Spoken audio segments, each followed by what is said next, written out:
د پلاستیک پر ضد کمپاین کابل کې د پاکارۍ عمومي حشر.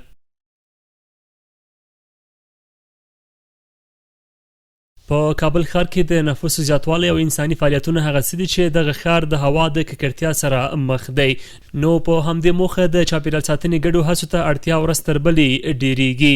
همدا لامل و چې د چاپیریال ساتنې ملي ادارې او د سمسور وطن موسسې په همکارۍ د پاکارۍ عمومي حشر د افغانستان پاک روښانه راتلونکی د پلاستیک مصرف کم کړئ تر شعار لاندې دغه عمومي حشر د کابل ښار په درېیمه ناحیه کې ترسره شو چې پکې د دولتي ادارو استازو، چاپیریالي فعالانو، رسنیو او د سیمې اوسیدونکو برخه اخیستې وه. د پروګرام موخه د ویالو، سړکونو او عامه ځایونو پاکول او ښاریانو ته د سالم چاپیریال برابرول و. جمع شدیم با همکاری همه‌جانبه اداره ملی حفاظت از محیط زیست و همچنان اداره ملی محیط زیست کابل به خاطر جمع‌آوری زباله‌ها به شکل نمادین تا اینکه فرهنگ سازی شود در بین شهروندان و همچنان مدیریت زباله‌ها به شکل درست صورت بگیره.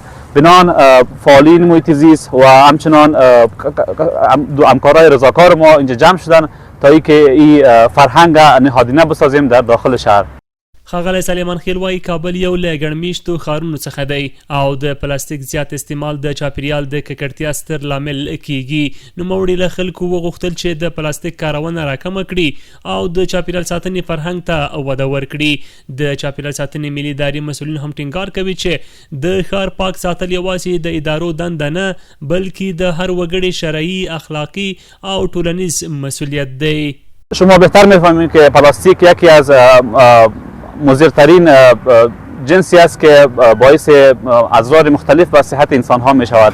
مثلا بر اساس گزارش ها یک پلاستیک تا 400 سال الی 500 سال میتونه که به سطح زمین باشه و خاک نشود. بنان اگر ما قسمی که فعلا جریان داره و بدون در نظر داشت مدیریت پلاستیک و حفظ محیط زیست ما زندگی کنیم و به پلاستیک زود استفاده کنیم و توجه نداشته باشیم، این باعث میشه که محیط ما آلوده شود و ما به یک محیط بسیار غیر صحی و غیر زیستی مواجه خواهد بودیم. د یاد کمپاین پر مهال ګډونوالو د پارکونو پاکولو، د کثافاتو راټولولو او د پلاستیک د زیانونو په اړه عامه پوهاوی ورکړ.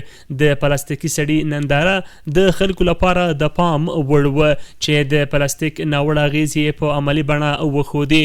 چاپیریالي فعالان وایي دا ډول ولسي کمپاینونه نه یوازې د ښار د پاکوالي سبب ګرځي بلکې د هوا د ککړتیا په کمولو، د عامه روغتیا په ښه والي او د راتلونکو نسلونو د خوندي ژوند په تامین کې مهم رول لري. کابل چې له سختې هوایي ککړتیا سره مخ دی د همدې ګډو هڅو له لارې کولی شي د پاک، سالم او روښانه راتلونکي په لور ګام واخلي.